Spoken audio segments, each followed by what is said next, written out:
Good morning and welcome to Modern Thatch Living. As you can probably see in the pictures, it's quite cold today. It's about -3, -4, so I really don't feel like working in the workshop. So what I thought I'd do is something a little bit different. It's been requested by one of my viewers, and that's to talk about my thoughts and experiences of building a climbing wall.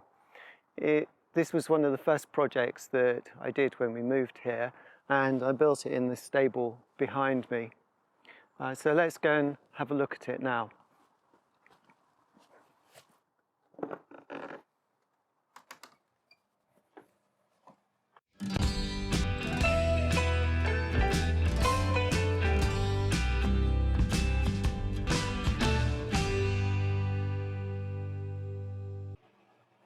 So here we are, and probably best to start with a tour of the climbing wall. On this side we've got a 42-degree wall. My plan was to make it 45 degrees, but it just worked out at 42 degrees. And I actually spend most of my time on this section of the wall. On my left, your right, we've got a 20-degree wall, and we've got holes across the ceiling as well, so you can climb over most of this area. So if I pick up the camera and show you around. So down this end here, down this end, we've got a wall that's about 15 degrees, and then it goes to about 50 degrees and then gradually up onto the ceiling.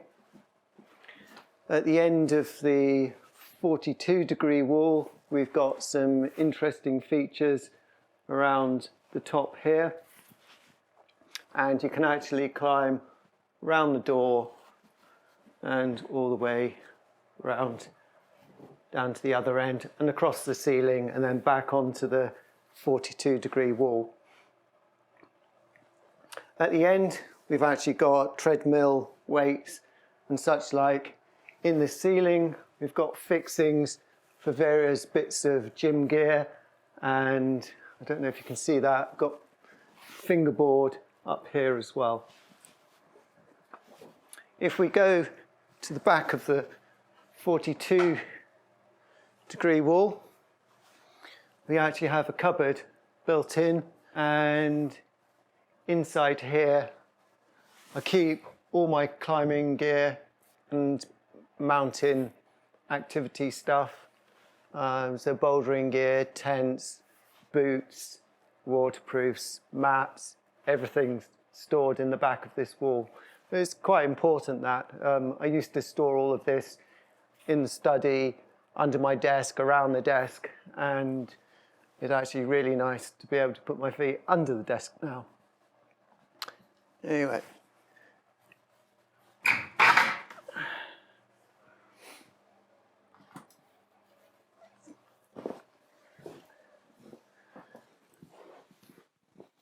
So in terms of the design, I wanted it to be an environment that was light and clean and somewhere where it would be nice to go. I knew that if I just built a 45-degree wall and left a concrete floor with a bouldering mat under it, I'd have used it for a little bit. But after a while, I probably would have stopped using it because it just wouldn't be a nice place to go. This room as it is, I sometimes come out here and just listen to music, lie on the mat, stare at the ceiling, occasionally see a route that I'd like to try, a difficult set of moves, and so I try those, and then I end up listening to the music again. And so this is a nice place to retire to in the evening. It's a bit nicer when it's warmer. It is a bit cold today. I've got a fan heater in here, but I've just turned it off so the noise doesn't come through on the video. I also wanted it to be an environment where the rest of the family would want to come.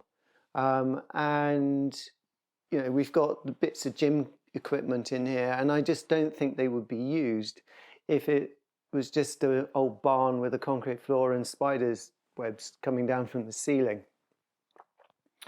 So that was one of the criteria of this. I also wanted it to be a freestanding structure. So none of this climbing wall is actually joined to the barn structure outside. And the reason for that is that we may need to rebuild the barn at some point in the future. The roof definitely needs replacing at some point. So building it like this means that even if we have to rebuild everything around it, this structure can remain in place. The first thing was to identify some space when we moved here to build this, and we had an unused stable and tack room with a partition wall across the middle. So I took the partition down, and then that became the space that I built the climbing wall in. First thing I had to do was repair the roof because it leaked. I had to repair the flashing and the small wall that runs around the base of the barn because water used to pour in around the bottom as well. So we'd have pools of water on the floor, and obviously moving forwards with building a climbing wall in here, that wasn't desirable either. So the first thing was to build a frame structure to support the ply. The joints don't, the way the structure's built doesn't have to be very complex, and the joints can be very simple butt-end joints. You just have to think about the direction of forces when you're building it. Although having said that, once you've covered the whole structure in ply, it's going to be very rigid anyway. So you can see the sort of construction here. It's just one timber supported on top of another. There's a bracket. I've also got steel screws, which I'll show you in a minute, that go through. You can see one here that's going up into the beam above, and there are noggins all the way along to stop the sideways movement of the structure. So here we've got the tools that I used on the project. With the exception perhaps of the miter saw, they're all tools that the average DIYer might have about the place.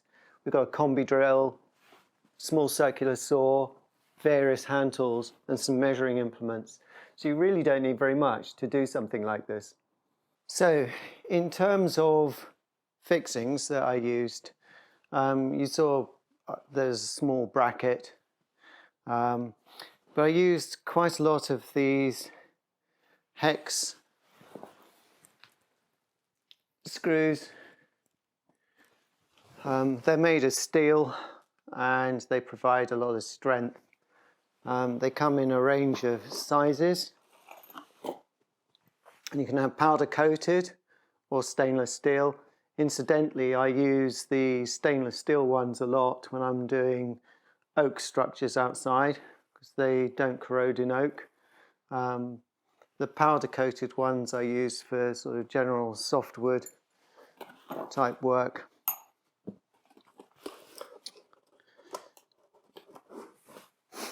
You need a big bucket of 5mm in diameter, 50mm length screws. These are to primarily screw the plywood onto the frame. The plywood that I've used here is 18mm thick. And before you put the ply up, you have to drill a lot of holes for the holes to be bolted onto, and then fit some T-nuts to the backs of these. Now, there are two types of T-nuts. There are those with spikes on that you just hammer into the plywood, and then there are this sort which have screws. I'll show you. So there's this sort where you can screw them onto the back of the ply. So for those that don't know, the T-nuts go on the back of the ply. This bit goes through the ply board. The climbing hold then goes on this side of the ply, and then these bolts go through and hold the climbing holds onto the wall. So there are two types of bolt for holding climbing holds onto a wall. most of the newer holds seem to take these fluted bolts, and older style holds take these, I think they're called cap head bolts. So if you buy second-hand holds, it's likely that you'll need this sort of bolt, and if you buy some new holds, it's likely that you'll need this sort of bolt to hold them onto the wall. So the other piece of ironmongery that I used were bolts, and I obviously put washers on either end, and the nuts I used actually had a nylon washer in them that stops them from coming undone. And I used these on the slopey bits of the wall. I fixed bolts at the top first, and then I could rotate the diagonals into the wall, get the angles right, and then fix them in. And I did this for both sides of the wall. And I then, after that, when I had everything right, I used some of these Pro Head Hex Carpenter Mate screws, and I put 3 of these in top and bottom. So, you know, this is a absolutely rock stable structure. It's never coming undone. So when it came to put the ply up, the sheets of ply are actually very heavy, particularly when you're trying to get them above your head and screw them onto the wall. So what I did was I bought a couple of pulleys and some rope and used the T-nuts as fixing points for the ropes, and then I could suspend the sheets of ply, push them onto the wall, and then screw them onto the frame. So one other thing to remember to do is to put noggins in the frame where there are joins in the ply, so that you can screw along both pieces of ply, which will ensure that the wall remains flat when you're using it in the future. So all the way around the outside we've got a kickboard that's about 500mm high. It gives you room for some footholds all the way around, and the matting, by the time you've got all the foam in here, is about 300mm thick. Spreading in the frame is stopped by having this piece of wood that runs the full width of the structure, and it also acts to stop the climbing mat from moving, so it holds everything in place. I got professionally made matting for in here. It's probably the most expensive part of the project. Probably could have got second-hand matting, but it wouldn't have fitted exactly. It was quite important to me that it should be a safe environment, because we occasionally have young children climbing in here. And I also want to feel that I can fall from anywhere in here and it will be relatively safe and painless. But there are obviously many ways you could deal with this: second-hand matting, build your own. I did look at that, and in the end I decided I was just going to get somebody to make it. So the final stage of the project was to paint the walls, to add a bit of character to it. I'd watched a lot of videos while building this on YouTube by Mural Joe. I can thoroughly recommend his channel. And my daughter and I spent a couple of weeks having great fun painting what you see behind me.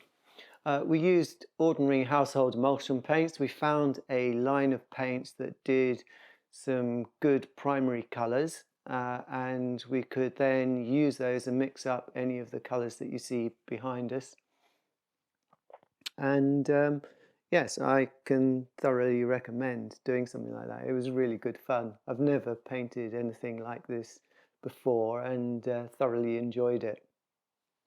So those are my thoughts on building climbing wall that you see here. It's not difficult, it's surprisingly easy. I'd never done anything like this before, and it's come out really nicely and is lasting well. It creates quite a nice play area for young children that's safe. You know, this matting, they quite often just like bit of rough and tumble on here and don't climb on the walls at all. So anyway, I hope that you've enjoyed this little tour of the climbing wall and my thoughts on it, and I look forward to seeing you next time. Goodbye.